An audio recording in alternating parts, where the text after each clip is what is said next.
this. Yo, chill, Yo, dude. this, dude. Put the camera down. Bro. Chill, wait. This is illegal. It's every day. Jake Paul's entire world just fell apart. And honestly, it's like watching a train wreck you can't look away from.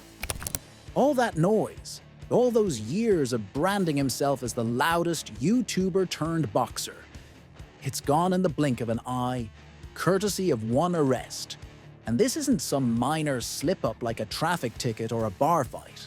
No. Jake's now dealing with some serious charges that might just leave him sitting behind bars with no way out. Oh, and the best part?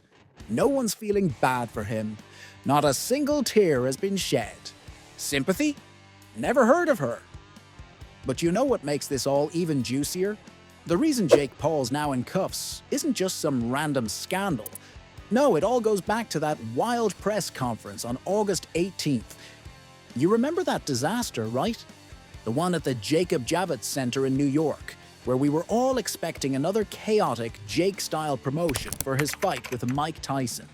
But instead of a show, we got a full-blown circus. From the second Jake strutted on stage, it was obvious something was off. Now Jake's always been the master of running his mouth, but this time he completely missed the mark. He thought it would be hilarious to take a shot at Tyson's health problems. Yeah, that actually happened. He looked Mike Tyson dead in the eyes and made some cheap joke about his illness. Yeah, you had to go on your little menopause break and postpone the fight, so yeah. What about that, dog? I was ready before. You needed a little break. Your tummy hurt? Your tummy hurt? The room went so quiet you could hear a pin drop. Even Jake's most loyal fans probably had that, "Did he really just say that?" look in their faces. But Jake, in true Jake fashion, wasn't done embarrassing himself. He doubled down, puffed out his chest like a peacock, and said, "To do shit. I'm here to make $40 million and knock out a legend. I don't give a fuck about anything else." And he's the one that wanted it to be a pro fight, so he's gonna get his ass knocked out real. Basically told the world he doesn't care about the sport, Tyson, or anyone else. It's all about the cash for him. Jake's never been about an actual boxing. It's always been about keeping his name in lights, feeding his ego, and stacking his bank account. Meanwhile, Mike Tyson's over here dealing with real-life stuff. Tyson could have easily walked away from this fight, taken care of his health. But no, the man's a legend for a reason. He pressed pause, took a little breather, and promised to come back stronger, ready to fight. On Box Rec, Jake Paul versus Mike Tyson. Jake Paul KOs Mike Tyson. I'm not here to do shit besides make a bag. But Jake couldn't care less about improving his game. Remember when Jake challenged Mike Perry? It was never about becoming a better boxer or learning something from a legitimate challenge. Nah, it was just another headline-grabbing move to keep his face in the news. Classic Jake. Let's not pretend Jake's rise to fame in the boxing world has been anything but a reality TV show. Drama, controversy, the whole 9 yards. And sure, his social media army has kept him relevant, but let's not ignore the growing number of voices questioning whether any of his wins are even real. Fans, experts, everyone's starting to say the quiet part out loud. His wins, especially those convenient TKOs, are as suspicious as they come.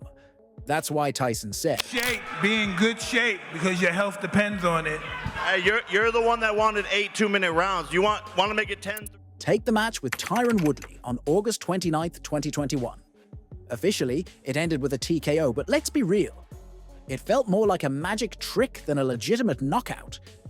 Woodley, one of the toughest guys in the ring, was suddenly stopped in his tracks, like he'd just been switched off. The whole thing smelled fishy, like it was choreographed to save Jake from hitting the mat. And don't even get me started on the fight with Ben Askren on April 17th, 2021. Another TKO, another round of what on earth just happened?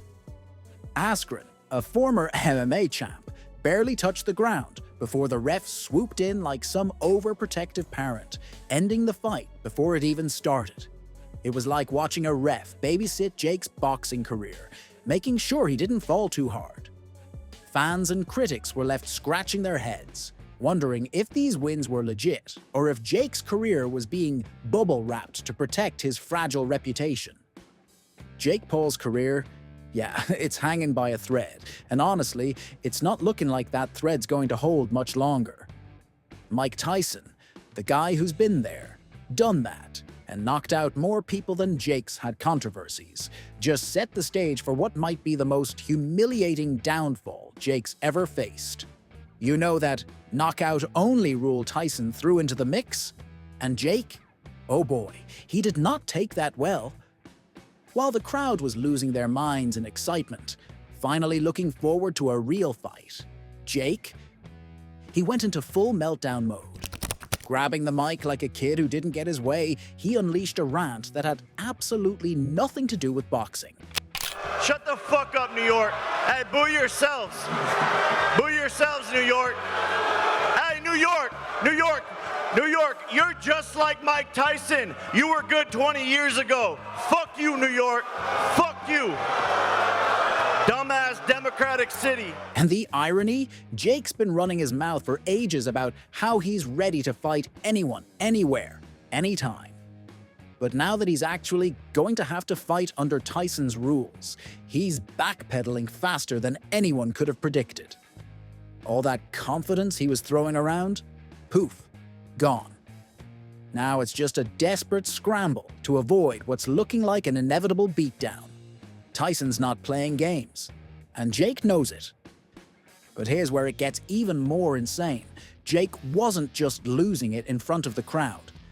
Things escalated so quickly that it ended with him getting arrested.